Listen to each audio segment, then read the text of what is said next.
Buongiorno. I see a lot of new faces over here, so I think it's time to reintroduce myself. Hi, my name is Alex and I'm a photographer, filmmaker, and yes, in my free time I document my life here on YouTube. Anyway, it's Sunday morning and yes, I usually spend a bit of time to organize the upcoming week, especially at making content and organize the work that I have to do. It's also pouring rain heavily, so I think it's a good excuse to enjoy my warm coffee, and I will light up a nice candle. Yeah, I think this day can start.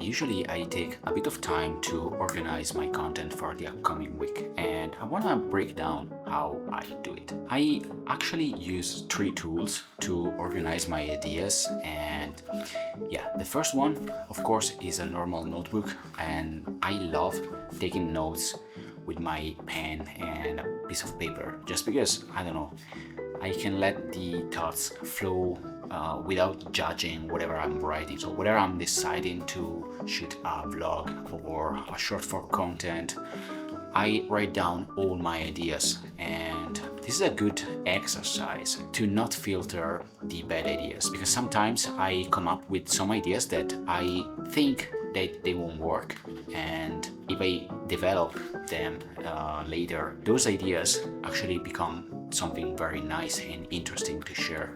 And one example is my latest vlog that I honestly wasn't sure about sharing my living space and doing this house tour, but yeah, I tried to develop the video and actually I enjoy it. So I'm really glad I didn't discard this idea. Once I set up a very rough list of ideas and things to document and to portray or to talk about, I usually start using my iPad, and I have two apps that I actually use when I'm doing brainstorming, and the first one is actually free and is very embedded into the iOS system, and it's called Freeform. Recently I started using it to just brainstorm my ideas. So what I like to do is actually to put down some keywords or moments of things that I want to document and see each of them what can work together. So I basically write down everything and then I mark it. I do some sketches and connect the dots to see what can work and what cannot work together. And the second app that I use is Notion. It is very useful and practical to have each idea well organized. I use it both for short form and long form videos, and what I do usually is to make a group for each project. So inside of it, usually I structure the segments of or chapters of each video, and I link sometimes some references, and if needed I also write down the voiceover that I used to read when I do videos. It's a very nice and easy, clean way to stay organized. So yeah, this morning I will organize everything for the upcoming week, and yeah, see you later.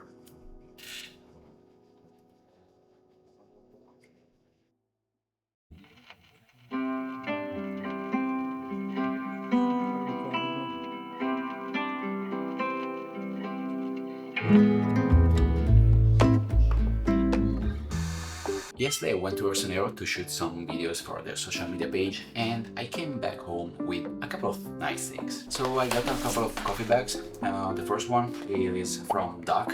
It is actually an espresso blend and it's called Cosmo Plum. Yeah, the coffee notes are purple plum, grapes and brown sugar, but I'm more excited about this coffee bag here, and yeah, it's from Orsanero. They roast something, but for now they just sell it in store, and I'm very curious to try this one because it's basically the one that we used yesterday to make the coffee recipe of the pour-over.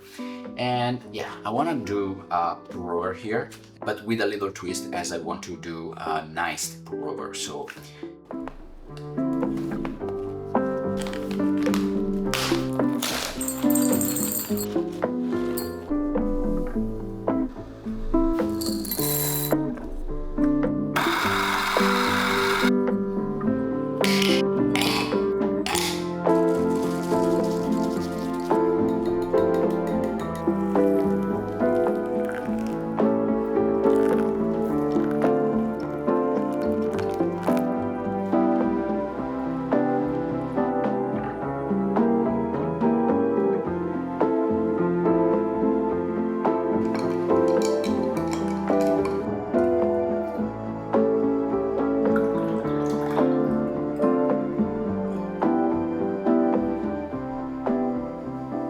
this is an Ethiopian washed heirloom, and in general Ethiopian coffees are well known to be very clean, and they have a very nice complex and floral flavor. Of course, the top notes for me are definitely the lemon. Even though I don't feel like lemon, but more bergamotto to be honest. And you can definitely tell it's a floral coffee. If I have to describe how it feels, it's like a tea-like coffee, and it's very light, honestly. So the original recipe actually is just for a classic brewer, and I made a little variant using ice, and I recommend when using ice to use the same water that you use inside your kettle. So in this way you don't have any shift into the aroma of the coffee. And reason why I'm using ice, besides that he's so hot that I cannot handle drinking a warm coffee now, is because when a coffee drips on top of the ice, it flash chills the coffee, trapping those volatile aromatics notes that you have inside the coffee, and they are staying inside the coffee, so you enhance these floral notes that are very good in this cup of coffee. I think this recipe is honestly approved. I really love it, and I know what to use in the next days.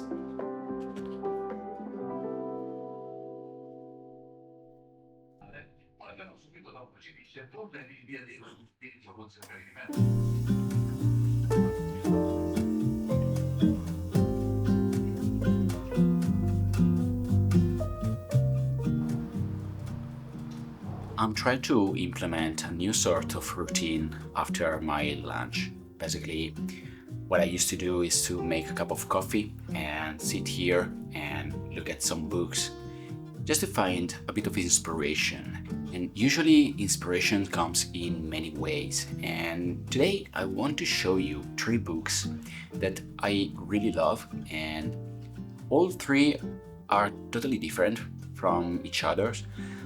Even though 2 books are actually photo books. And yeah, there is a reason why I'm in love with them. So the first one, and probably it's one of my favorite photo books in general, is a book from Sebastião Salgado, and it's called The Scent of a Dream. So this basically is a book about coffee, and I really love it.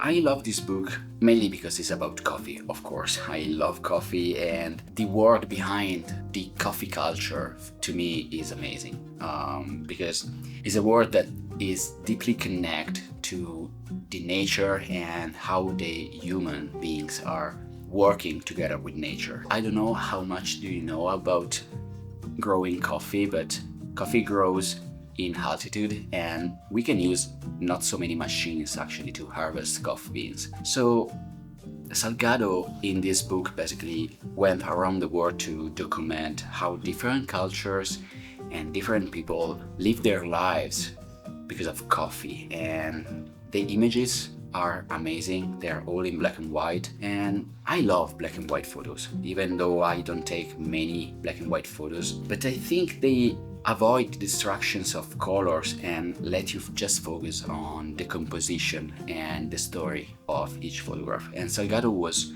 just a master at documenting people around the world.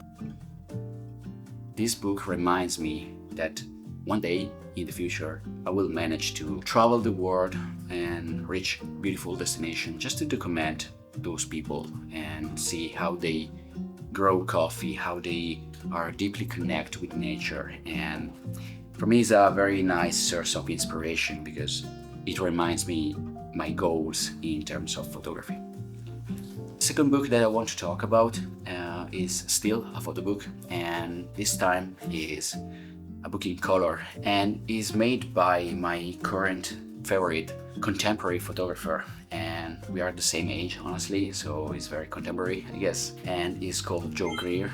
In case you don't know him, go and check his work because he's a great photographer. And this book here is all about India, and India is another destination that I dream to visit very soon for the same reason as he made this book, basically to document people. And Indians are always dressed in beautiful colors, and their clothes, their cars, their trains, their buildings, everything is so colorful, and capturing those photos on film is actually a very nice way to document this brightful and colorful world. And I don't know, I would love to travel to India to document those people, and maybe do also a trip documenting coffee culture, because it's not maybe very common, but India grow coffee as well. And even though I never actually tried Indian coffee, but I heard many good things about that. And the last book that I want to talk about is actually The Creative Act by Rick Rubin. This is a classic in the creative community, I guess, simply because it's very well written, and it's all about creativity and how to find creativity, how to be open to whatever creativity brings in your life. And there is a particular line that I want to read, and it particularly refers to that phase where I sit down and collect ideas on my notebook. And it says, in the seed phase, we are searching for potential starting points that, with love and care, can grow into something beautiful. Collect everything without judging it yet. You know, this for me is really important, because in the creative act of being a creator, a photographer, a filmmaker like me, there is a delicate phase at the very beginning of every creative act that is actually letting the creativity flow. And there is this big risk about writing down ideas that suddenly get discarded just because in that particular moment we think they are not the right ideas. But there is this thing that if you let the creative thoughts to flow without judging them, and you let them sediment, you let them grow as they are some seeds in the nature, you never know what will grow out from a seed. So yeah, I think it's very interesting to be very open with your own thoughts and your own feelings, because if you come up with some ideas, there is a reason. Discarding that reason suddenly just because negative thoughts about that won't help to grow as a creator, as a creative person. So yeah, this is my recommendation, and if you don't have this book, just grab it, because probably it's like a Bible for creative people. Anyway, I will finish my coffee and I will finish looking at these books just to spark some ideas. So yeah, I'll catch you up later.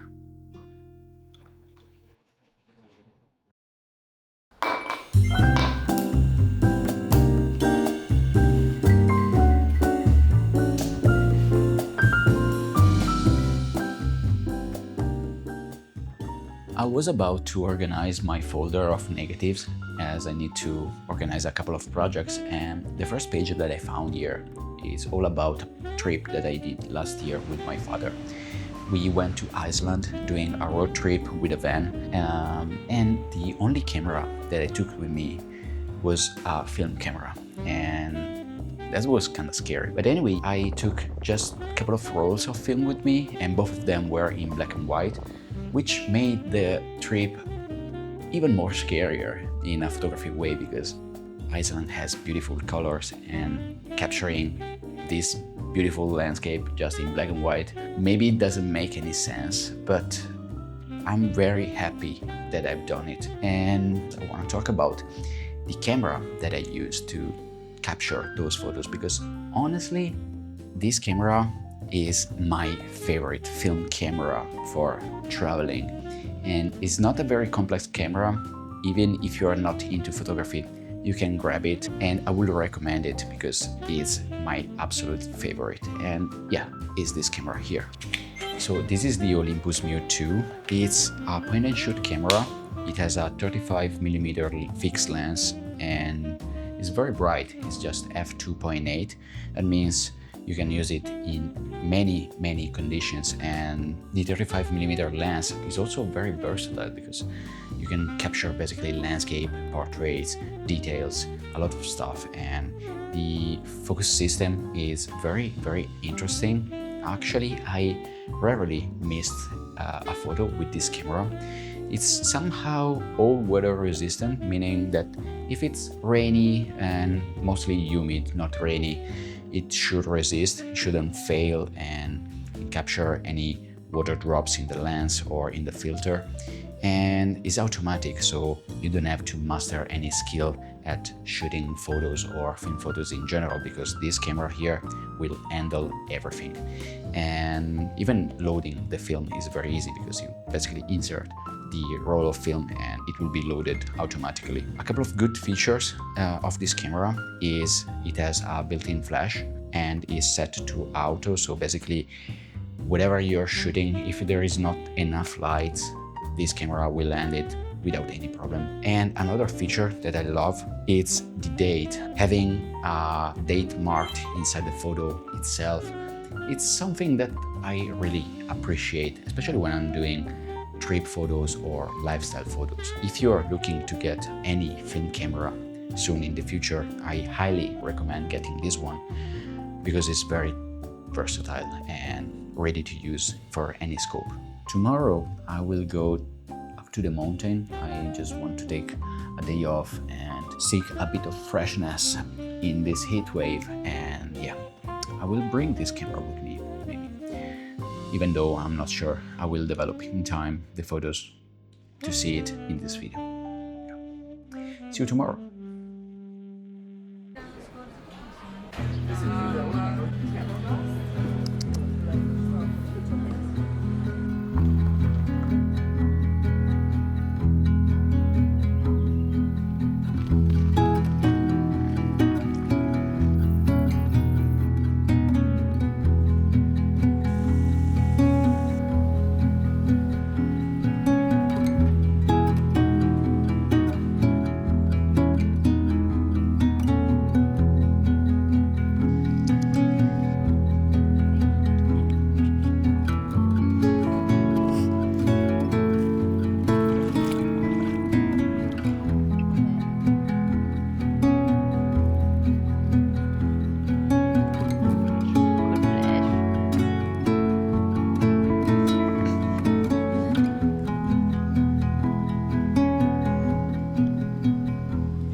Okay, shooting outside maybe is not the best idea now, especially because the sun is very high and harsh. Anyway, tonight I will host a pizza party. Basically, my family is coming over and I really love making pizza. Over time, I mastered a very nice technique to make pizza, in meaning that I know how to do it. Nothing crazy or nothing particular. I will try to cook them in New York style. The idea is to cook it very slow, so I aim to cook it in about 1 minute and a half, 2 minutes maybe. So I have enough time to cook it, prepare the next one and maybe in between enjoy a slice of pizza. And the idea is everyone will enjoy a slice of pizza. Now I will prepare the oven. The pizza already is done, of course, the dough, and yeah, let's see how it goes.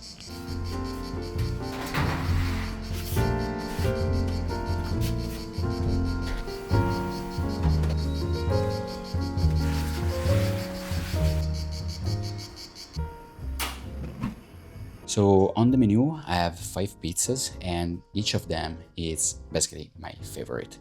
So the first one is the pepperoni, which honestly, I don't know why it's called pepperoni, because in Italian, pepperoni, it's basically peppers and we call it salame piccante, so spicy salami. Anyway, yes, this is one of my favorites so far, and yeah, it's a classic, especially with the New York style pizza. The second one that I'm making tonight actually is Lara's favorite and is called Romana. It's made out of anchovies, capers and black olives. Then I have 3 classics. So the first one is my favorite basically since when I was a child and is prosciutto and mushrooms. Another great favorite from my childhood actually is 4 cheese. Basically it's a pizza, just white pizza made out of mozzarella and 3 cheese that are coming from the local Alps, so they're very, very nice. The last pizza that I'm doing tonight is actually a very nice one. It's made out of prosciutto crudo and burrata. Now it's time to prepare because I started the oven and I need to start stretching the dough and yeah.